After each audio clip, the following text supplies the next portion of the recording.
Alle jaren op Tongersje voor de motorhelsterrentocht op Pinkstermanje vindt er op Holwert een motormeeting plakt.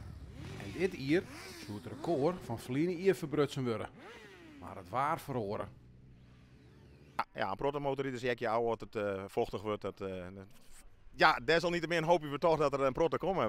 Oorstaan zitten we tussen de 1000 en de 1500 in. Maar heel mooi waar zullen we nog wel hoger komen kennen. Maar dat record hellen we deze dag net. We hopen dat we boven de 400 komen, ben we denk ik al blij. Wij doen het met z'n tweeën.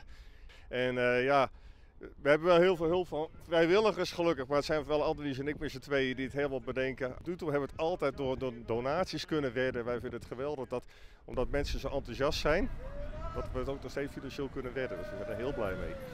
Nou, laten we hopen dat we een mooie opkomst krijgen en een beetje beter waar. Maar dat zit er wel goed uit, toch?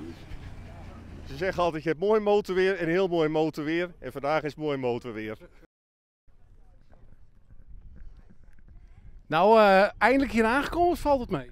Ja, wel eindelijk. Ik kom uit Veendam. En hoe ging de rit hierheen dan? Was het wat droog? Ja, nee, dat wel redelijk. Af en toe een beetje buitje, maar verder niet. Nou begint het echt te regenen.